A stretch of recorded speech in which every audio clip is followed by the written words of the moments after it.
Oi pessoal! Hoje, trago uma história incrível e um tanto inusitada. Imagina só cortar os bagos enquanto fazia a barba? Pois é, essa experiência, que mistura humor e surpresa, aconteceu, e estamos prestes a ouvir todos os detalhes. Antes de começarmos, já deixa o like, se inscreve no canal e prepare-se para rir e se surpreender com essa narrativa inusitada. Sem mais delongas, vamos nessa! Eu tinha 18 anos em 2022 e estava em um relacionamento à distância, a pior forma de dedicação.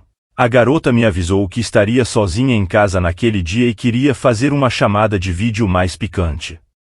Então, eu estava em uma situação perigosa entre as pernas, algo que nunca tinha feito antes, e não encontrava vídeos explicativos sobre como fazer isso corretamente em nenhum site pornô. Sem mais fé e decisão, peguei o barbeador e me preparei. Como estava frio naquele dia, não tive uma ideia melhor do que ligar a água quente no chuveiro e ouvir pornografia para ficar excitado e poder lidar melhor com a situação. Primeiro, aparei a parte simples, o pubis, depois as virilhas, e parei. Sabemos o que acontece a seguir. Lá estavam meus testículos, pensei que talvez não pareceriam tão ruins se eu os deixasse assim, mas claramente pareciam ruins. Respirei fundo e peguei meu escroto, estiquei porque pensei que era o melhor. Primeira passada e, tudo ótimo, observei e sim, ficou maravilhoso. Segunda passada e bem, decidi arriscar e limpar a área do nariz e traseira do meu escroto. Segurei e dei outra passada, tudo bem, troquei de testículo. Primeira passada, ótimo. Segunda, ótimo. Terceira. Por que há sangue no chão? Por que há sangue pingando dos meus testículos? Por que está ficando mais difícil? Pânico, nem percebi de onde cortei, apenas peguei papel higiênico e limpei o que pude, quis ver onde cortei, mas só havia mais sangue. Por que ainda estou excitado? Isso não está certo. Peguei uma bola de papel higiênico e coloquei na área, levantei a cueca o suficiente para apertar e comecei a limpar a bagunça. A ereção não desaparece, na verdade, começa a incomodar. Limpo a bagunça e volto para o corte. Tirei o papel higiênico coberto de sangue, era demais, e procurei onde cortei, mas não encontrei nada, embora houvesse uma leve dor. Coloquei um pouco de creme e vesti a cueca, e surpresa, a ereção desapareceu. No final, não houve chamada de vídeo, ela ficou envergonhada. Segunda história interessante. Acredito que terminei minha amizade de 10 anos porque me senti desconfortável. Eu o conheço desde o ensino fundamental, estudamos juntos até o primeiro ano do ensino médio, depois ele se transferiu. Durante esse período, não éramos muito próximos, mas havia algo de amizade, pelo menos eu pensava assim. Não sei por que cheguei a considerá-lo um amigo. Quando eu sofria bullying, ele estava lá e nunca fez nada. Viu quando roubavam minha comida e minhas coisas, mas também não me disse quem era o culpado para que eu pudesse acusá-lo. Dias antes do conflito que desencadeou o fim de nossa amizade, ele mencionou que se lembrava de como eu era incomodada e de como alguém me roubava a comida. Apenas me disse que não se envolvia porque não gostava, mas sempre estava rindo com os valentões. Então, há dias eu vinha sentindo um estranho desconforto com ele. Ele era meu único amigo e eu o considerava como meu melhor amigo, mas sentia que éramos totalmente diferentes, tanto em humor quanto em formas de reagir às situações. Eu sempre fui uma pessoa caseira, enquanto ele se mudou alguns anos atrás para uma cidade próxima. Vamos direto ao ponto do conflito. Saí para fazer alguns trâmites com meu pai, fomos para uma área central da cidade, também um pouco perigosa. Em um período de cerca de 45 minutos, meu pai me deixou sozinha esperando perto de uma espécie de monumento. Costumo usar máscara e boné, e nesse dia estava usando um chapéu. Quanto à roupa, estava vestindo algo um pouco mais elegante, uma blusa de gola alta, uma jaqueta branca e uma calça formal com botas altas. Talvez a descrição não pareça importante, mas sempre que me visto de maneira mais formal, as pessoas costumam me confundir com um homem. Uso a máscara e o boné porque tenho um tipo de acne que se pigmenta mais com o sol, deixando manchas roxas, e também porque me sinto um pouco envergonhada de mostrar meu rosto com espinhas. Enquanto conversava com ele, um homem estava me encarando fixamente, da cabeça aos pés, a alguns metros de mim. Ele não parava de me olhar e depois começou a fazer gestos estranhos e me convidar para sentar com ele. Isso me deixou desconfortável e assustada. Eu mandei uma mensagem para meu amigo pedindo ajuda para me acalmar. Escrevi: um senhor estranho não para de me olhar. Pode ser que eu pareça estranha com minha máscara e chapéu, mas ele estava me convidando para sentar com ele. Fiquei um pouco assustada.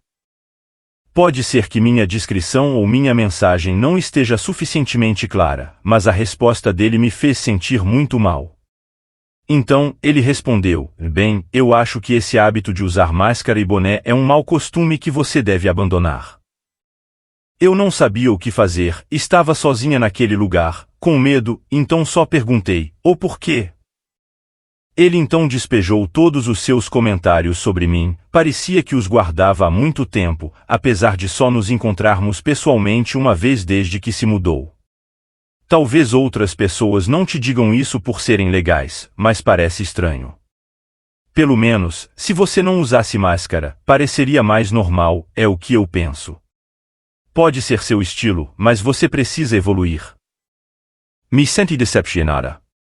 Pode ser que ele estivesse certo em algum ponto, mas não era o momento certo para comentar. Quando cheguei em casa, devo confessar que chorei por tudo isso. Quando me acalmei, decidi expressar minha frustração, algo que muitas pessoas aqui me aconselharam a fazer. Enviei um áudio e, resumindo, disse: estou chateada. Primeiro, a razão pela qual te escrevi é porque estava sozinha e esperava algum consolo da sua parte, um pouco de ajuda para superar o medo. Eu vou vestir o que eu quiser porque isso não dá a ninguém o direito de me desrespeitar. Se fosse você, eu te trataria com respeito da mesma forma, porque você continua sendo um ser humano. Não entendo por que você achou que criticar-me seria uma boa ideia naquele momento, e entendo que seu ponto pode ser válido, mas não naquele momento. Ele respondeu pedindo desculpas e prometendo uma explicação para o porquê de ter falado assim comigo naquele momento. Esperei a explicação para resolver as coisas, mas passaram-se 2 dias e nada. Perguntei novamente e nada. Depois, ele quis seguir como se nada tivesse acontecido. Teria sido mais fácil se ele tivesse enviado uma mensagem dizendo algo como: e aí, estou fazendo isso, anexando uma foto. Nesse ponto, pensei que talvez eu estivesse exagerando, então decidi seguir em frente como se nada tivesse acontecido. Sinceramente, eu queria tentar consertar as coisas ou fingir que nada aconteceu, assim como ele estava fazendo. Mas minha confiança nesse amigo havia desaparecido quando recorri a ele naquele dia. Então, depois de ele continuar fingindo antes do final do ano, talvez no dia 27 ele tenha voltado a me escrever para contar sobre o dia dele, e eu o confrontei novamente. O ponto da mensagem era que eu queria consertar as coisas, me sentia desconfortável desde aquele dia, e ele prometeu explicar ou pelo menos se desculpar formalmente, então eu continuei esperando para chegar a um acordo. Por último, expressei que isso me fazia pensar que não posso confiar nele.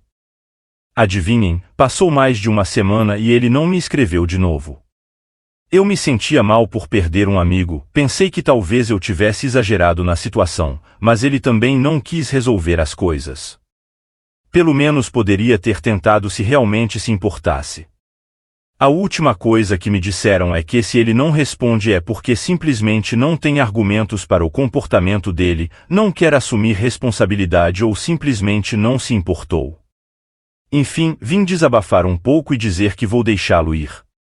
Não vou implorar pela amizade dele, não vou atrás dele. Nunca precisei dele, consegui seguir em frente quando sofri bullying, sempre estive sozinha. Então, se ele não quiser mais falar comigo, que assim seja. Eu estou livre de culpa aqui. Nunca fiz nada de errado, nunca o critiquei pelo estilo de vida dele, apenas o ouvi e fiz o que um amigo faria. Não foi culpa minha que essa amizade tenha chegado ao fim. Terceira história. Vivo com medo e timidez diante dos antigos colegas. Minha história começa quando, em 2020, entrei em uma escola, não direi qual, apenas por precaução. Acontece que, como naquele momento começou a pandemia, não tive uma boa oportunidade de realmente conhecer meus colegas. Eu diria que não os conhecia de jeito nenhum. Nas aulas virtuais, não havia muita comunicação. Quando as aulas presenciais começaram, os problemas surgiram. Quero esclarecer que nesta escola havia mais mulheres do que homens. Na minha sala, havia apenas 6 homens e 25 mulheres, uma grande diferença. Como eu era novo, obviamente era como uma mancha nova na sala, e eu suponho que ao longo do ano eu dei muita confiança a amigos ou amigas que chegaram ao ponto de me incomodar frequentemente, seja fisicamente, emocionalmente, e bem, o pior que eu poderia ter feito foi me apaixonar por uma garota que tinha um grupo de amigas que pareciam ser difíceis. Não sei se atualmente existe uma mulher tranquila, verdade, não acho que haja. Como me apaixonei por essa garota, as provocações aumentaram ainda mais. Eles zombavam de mim por qualquer coisa, sério, por qualquer coisa. Não me lembro porque não disse nada a ninguém. Eu via isso como algo, não sei, mas não dizia nada a ninguém. Na verdade, onde quer que eu estivesse no colégio, me sentia desconfortável com o olhar dos meus colegas, etc. A menina que eu gostava acabou se tornando minha namorada desde junho daquele ano. Depois, como vi que as coisas não estavam indo bem, principalmente porque ela seguia a vida dela influenciada por suas amigas, que eram bastante agitadas, pareciam desesperadas ou sei lá, sempre quis ter respondido às provocações delas quando pude, verdade. Quando o ano terminou, me senti o mais feliz do mundo, mas com inseguranças, desconfiança e tudo mais. Minha mãe me transferiu para outra escola, pois a mensalidade era mais cara. Mudei para uma nova escola, e honestamente me senti mais confiante, pois decidi que não passaria pelo mesmo que naquela época, e assim foi. Conheci bons amigos, vale ressaltar que eram apenas homens, e me senti muito mais confiante nesta escola. Além disso, tive uma transformação positiva e me tornei um dos mais atraentes da sala. O problema é que essa escola ficava a apenas 400 metros da minha antiga escola, e às vezes eu me deparo com meus antigos colegas, que realmente se surpreendem com a mudança que tive. Eu sou amigável com eles, mas na realidade, gostaria de contar algumas verdades a eles. Encontrei apenas mulheres da minha antiga escola, e honestamente, se pudesse, gostaria de contar algumas verdades, mesmo não tendo visto minha ex, ainda sinto um pouco de medo ao vê-los, seja por suas opiniões ou pelo que dirão. Se inscreva nesse canal, e deixe seu like maroto para receber novas histórias do canal O Barão do Reddit. Um forte abraço e até mais.